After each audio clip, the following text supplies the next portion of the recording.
অনেকদিন ধরে ভিডিও বানাচ্ছেন কিন্তু ভিডিওতে সেরকম ভিউজ আসছে না, আবার কিছু কিছু ক্ষেত্রে দেখা যাচ্ছে ভিডিওতে ভিউজ আসছে কিন্তু আর্নিং আসছে না। তাহলে এখানে কি এমন কথা আছে যেগুলো হয়তো আমি বা আপনি হয়তো অন্য কেউ বুঝছে না, যার জন্য এই প্রবলেমটা হচ্ছে? কি এই প্রবলেমটা যেগুলো আমি আগে ফেস করেছি, এখন কিন্তু তার সমাধান হয়েছে, আর সেই কথাগুলোই আপনাদেরকে বলবো যে কিভাবে ভিউজ আসে, কিভাবে রিচ আসে।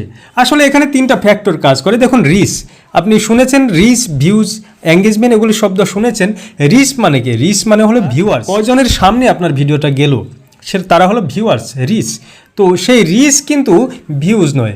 একজন মানুষ যদি 3বার আপনার ভিডিও দেখে সেখানে আপনার 3টা ভিউজ হবে, কিন্তু রিচ একটাই থাকবে। হ্যাঁ, তো প্রথম যেটা কাজ ফেসবুক করে, আমাদের ভিডিও বা ছবিগুলো নানান মানুষের কাছে পৌঁছে দেয়, সেটা হলো রিচ। এখন তারা সেই রিচ হওয়ার পর, তাদের সামনে যাওয়ার পর তারা কি ভিডিওটা দেখবে না দেখবে না তাদের সিদ্ধান্ত। যদি তারা ভিতরে ঢুকে যায়, প্লে করে, তাহলে সেটা ভিউজ হয়ে গেল। যদি সে 3বার প্লে করে, 3টা প্লে হয়ে গেল। এখন এখানে আসে আরেকটা গুরুত্বপূর্ণ কথা, যেটার উপর আপনার ভিডিওটা ভাইরাল হবে কিনা, সেখানে ইনকাম আসবে কিনা সেটা নির্ভর করে। কি সেটা জিনিস? সেটা হলো সেখানে কত সময় ওয়াচ করলো, ওয়াচ টাইম যাকে বলে। আপনার ভিডিওটা যদি সম্পূর্ণ মানুষ দেখে, তাহলে এটা ফেসবুকের জন্য খুবই ভালো একটা সিগন্যাল।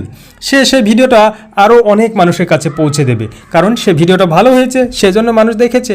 আর সেখানে আপনার আর্নিংটাও বেশি হবে, কারণ যত মানুষ সেখানে থাকবে তত বেশি সেখানে ফেসবুক অ্যাড বসাতে পারবে। যত বেশি অ্যাড আসবে তত বেশি আর্নিং আসবে।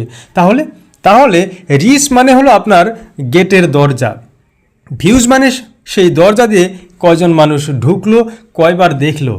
আর যেটা হলো ওয়াচ টাইম, সেটা হলো আপনার সেই ভিডিওটা কত সময় দেখলো মানুষ, সেটা হলো ওয়াচ টাইম। যত বেশি ওয়াচ টাইম তত বেশি আর্নিং, তত বেশি ভিডিও ভাইরাল হওয়ার চান্স বেশি থাকে।